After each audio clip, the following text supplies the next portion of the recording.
Good morning friends, मैं doctor Navratan. ये मेरी सेकंड क्लास है इकोनॉमिक्स से रिलेटेड। इससे पहले वाली क्लास में हम लोगों ने पढ़ा था कि इकोनॉमिक्स क्या होती है, स्कार्सिटी ऑफ रिसोर्सेज क्या होते हैं और इकोनॉमिक प्रॉब्लम्स क्या होते हैं। इसमें हम जो बात करना चाहते हैं, दो चीजों पे बात करेंगे। पहला, इकोनॉमिक्स को हमने कितने भागों में बांटा है, उसका क्या मतलब है और उसमें क्या अंतर है। देखिए, इकोनॉमिक्स को रैंगर एंटिनो ने 1933 में दो भागों में बांटा था और ये जो डिफरेंशिएट किए थे केवल एक एनालिसिस के तौर पर डिफरेंस किए थे कि इसको आसानी से पढ़ा जा सके, इसको आसानी से एनालिसिस किया जा सके। इसलिए रैंगर एंटिनो ने 1933 में इकोनॉमिक्स को दो पार्ट्स में डिस्ट्रीब्यूट किया। फर्स्ट माइक्रो इकोनॉमिक्स और सेकंड मैक्रो इकोनॉमिक्स। और ये केवल स्टडी के पर्पस से इन्होंने दो पार्ट्स में इसको डिस्ट्रीब्यूट किया था, जिसमें कि माइक्रो इकोनॉमिक्स और मैक्रो इकोनॉमिक्स।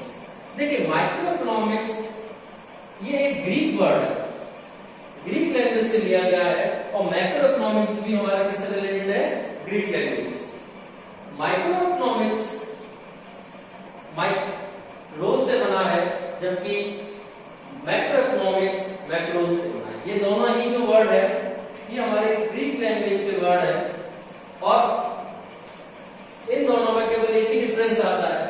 यहाँ पर हम सी का प्रयोग करते हैं और वहां पे हम ग्रीक लैंग्वेज में के का प्रयोग करते हैं। और यहाँ पे भी हम मैक्रो इकोनॉमिक्स में हम यहाँ पे MACRO का प्रयोग करते हैं, जबकि यहाँ पे हम के का प्रयोग करते हैं।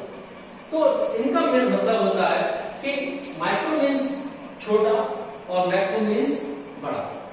तो माइक्रो इकोनॉमिक्स में उसके नाम से जैसे हमको पता चल रहा है कि माइक्रो मीन्स क्या होता है, छोटा। तो उस पर एक स्टडी पॉइंट ऑफ व्यू से आपको ये चीज जरूर देखनी चाहिए कि इसमें जो आई यहाँ पे दिया हुआ है इस इंडिकेट टू इंडिविजुअल। यहाँ पे बाकी चीजें सेम है, MIKRO, उधर MAKRO, मगर यहाँ पर जो डिफरेंशिएट दिया गया है, यहाँ पे जो डिफरेंशिएट है वो I और दूसरा A में डिफरेंस है। बाकी डिफरेंस आपकी अगर हम स्टडी के पॉइंट ऑफ व्यू से या स्पेलिंग के पॉइंट ऑफ व्यू से बात करें तो दोनों जगह क्या है, सेम। यहाँ पे I अलग है और यहाँ पे A अलग है। तो I का यहाँ पे ये सीधा सा मतलब आता है, इसका मतलब होता है इंडिविजुअल। यानी कि माइक्रो लेवल में हम कोई भी स्टडी जब करेंगे तो एक इंडिविजुअल परसेप्शन को कैलकुलेट करते हुए या देखते हुए उसको करेंगे। और सिंपल माइक्रो का मतलब होता है आपका स्मॉल, छोटा। यानी कि इसमें जो हम स्टडी करेंगे वो बहुत लार्ज स्केल की नहीं होगी, एक इंडिविजुअल परसेप्शन की होगी, एक व्यक्ति की होगी, व्यक्ति विशेष की होगी, और वो स्टडी होगी एक बहुत नैरो एरिया में। ठीक। सेकंड, अगर हम दूसरे अपोजिट साइड जाते हैं कि मैक्रो इकोनॉमिक्स की तरफ हम जाते हैं, तो मैक्रो में भी हमारा डिफरेंस मैंने आपको बताया, किसका डिफरेंस है, एक। तो एक का मतलब होता है यहाँ पे एग्रीगेट्स।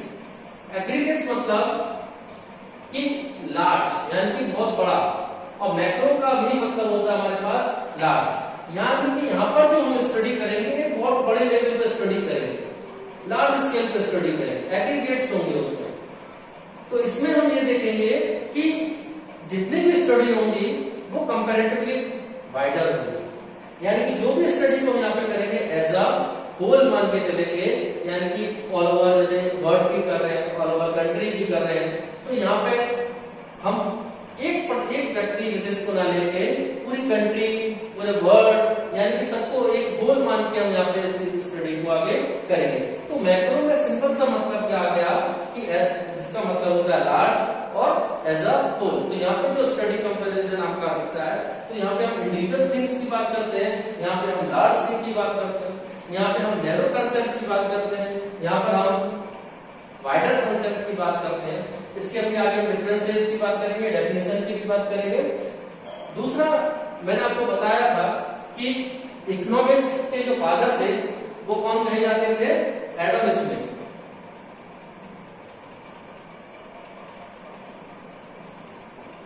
ठीक है, तो Adam Smith father of economics कहे जाते हैं। और माइक्रो इकोनॉमिक्स की अगर हम बात करें तो माइक्रो इकोनॉमिक्स के भी जो फादर कहे जाते हैं वो एडम स्मिथ ही कहे जाते हैं।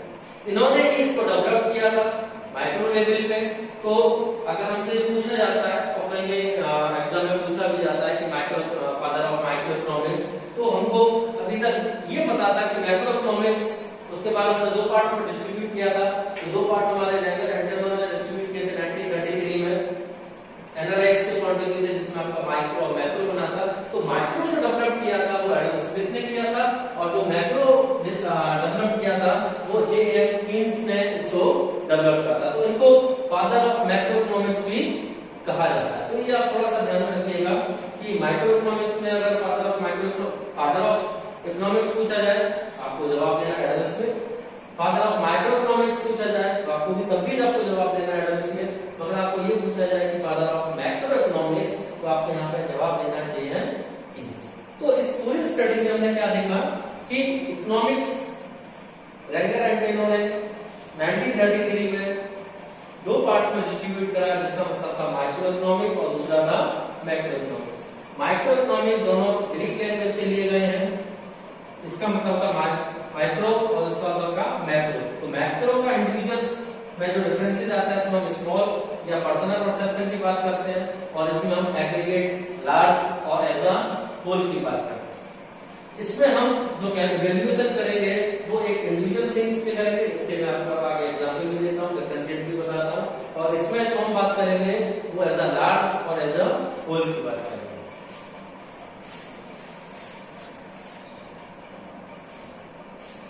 चलिए इसके आगे बात करते हैं। जैसे कि मैंने आपको बताया कि दो इकोनॉमिक्स में ये थे कि एक माइक्रो इकोनॉमिक्स, दूसरा मैक्रो इकोनॉमिक्स। इसकी एक डेफिनेशन की बात करते हैं, उसको आगे समझते हैं कि जो माइक्रो इकोनॉमिक्स है, तो माइक्रो इकोनॉमिक्स की डेफिनेशन क्या कहती है कि micro economics is the study of economics eight individual level. यहां पर हम स्टडी किसी करेंगे, इंडिविजुअल लेवल पे करेंगे, ग्रुप लेवल पे करेंगे, और हमारा कंपनी या फर्म लेवल पे करेंगे। यानी कि जैसे कि इसका जो नाम है उसी से इसको हम क्लियर कर सकते हैं कि माइक्रो मतलब बहुत नैरो सेंस में इसकी बात कर ली है। तो मान के चलिए कि अगर मैं अपनी इनकम को कैलकुलेट करना चाहता हूँ, मैं अपनी इनकम को कैलकुलेट करना चाहता हूँ, तो किस स्टडी में आएगा? इंडिविजुअल है तो ये किसमें कराएगा आपका माइक्रो इकोनॉमिक्स। अगर मैं इसकी इनकम को कैलकुलेट करता हूँ, या मैं अपने फैमिली की इनकम को कैलकुलेट करता हूँ, या मैं मेरे कोई फर्म है मैं उसको प्रॉफिट एंड लॉस को कैलकुलेट करता हूँ, उसकी बैलेंस शीट को देखता हूँ, या उसका इकोनॉमिक फाइनेंशियल स्टेटस चेक करता हूँ, तो वो जितनी भी उसमें पैरामीटर्स हैं या जितने भी उसमें चीजें आएंगी वो किसका पार्ट होंगे? Micro economics. ठीक है। दूसरी तरफ हम ये मान के चलते हैं कि मैक्रो इकोनॉमिक्स में जो चीजें माइक्रो इकोनॉमिक्स में नहीं आती वो सभी चीजें एज अ होल हम क्या मान के चलते हैं? Macroeconomics. इसकी भी एक डेफिनेशन देखते हैं कि macroeconomics is the study of national as a whole.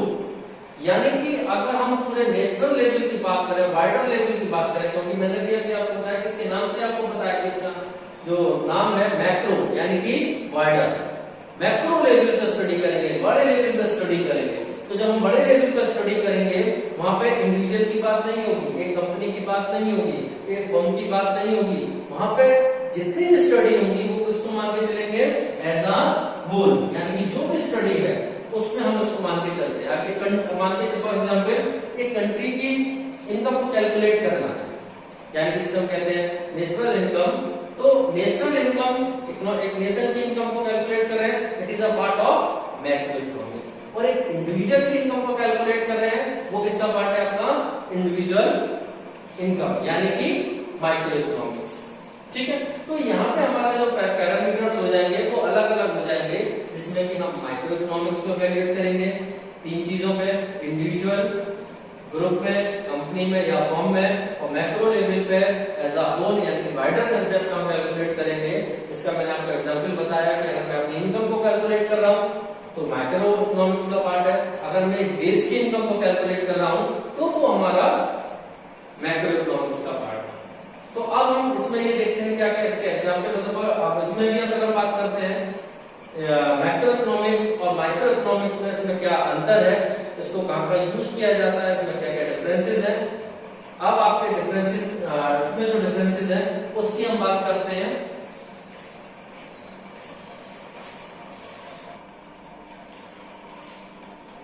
चलिए अब इसमें डिफरेंसेस की बात कर लेते हैं, मैक्रो इकोनॉमिक्स और माइक्रो इकोनॉमिक्स में क्या डिफरेंस है। वैसे इसकी डेफिनेशन से ही हमको डिफरेंसेस क्लियर हो गए थे, मगर और हम डिफरेंसेस की बात करते हैं कि माइक्रो इकोनॉमिक्स और मैक्रो इकोनॉमिक्स में क्या क्या डिफरेंस है। देखिए फर्स्ट डिफरेंस है in the study of the individual units, यानी कि माइक्रो इकोनॉमिक्स एक इंडिविजुअल यूनिट्स को स्टडी करती है, जबकि जो मैक्रो इकोनॉमिक्स होता है वो स्टडी करता है एज अ होल इकोनॉमी, यानी कि पूरी इकोनॉमी को स्टडी करता है। तो it study the whole economy. तो microeconomics individuals, group, company, firm, जबकि macroeconomics as a whole.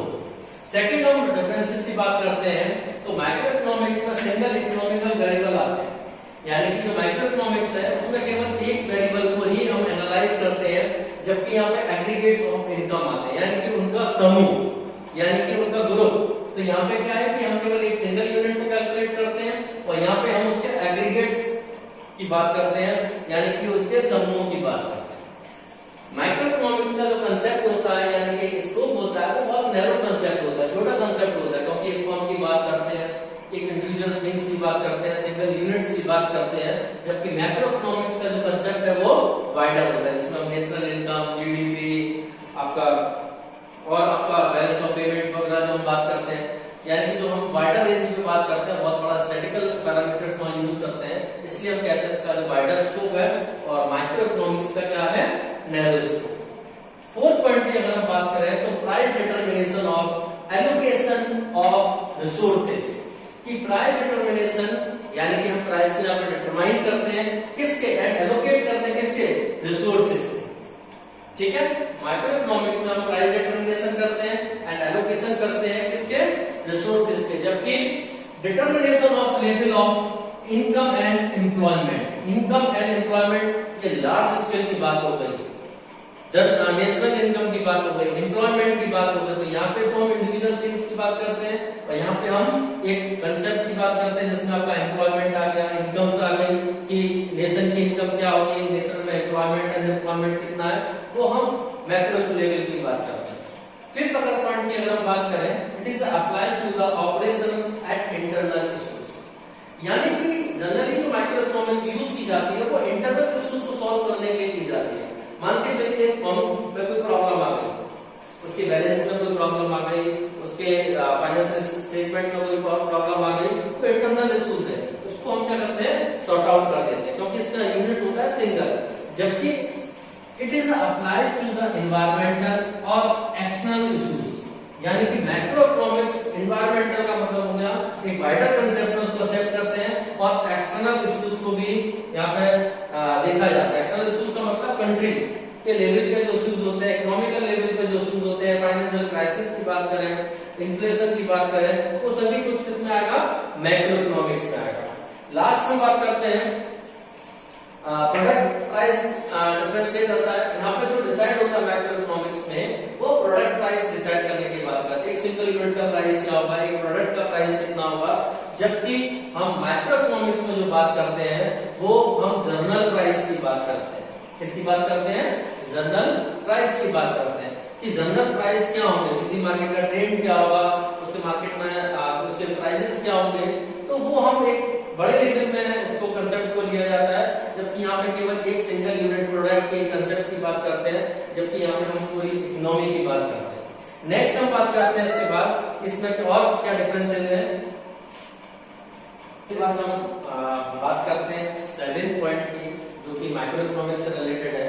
इसमें है कि micro economics analysis is simple, यानी कि माइक्रो इकोनॉमिक्स में जो एनालिसिस होता है वो सिंपल होता है। क्यों होता है, क्योंकि सिंगल आउटपुट यूनिट को हम इवैल्यूएट करना है, क्योंकि इंडिविजुअल की बात करते हैं, तो इसलिए जो इवैल्यूएशन होता है, एनालिसिस होता है, वो एक सिंपल वे में हो सकता है, बहुत आसानी से हो सकता है, क्योंकि यहाँ पे डेटा ज्यादा नहीं होती।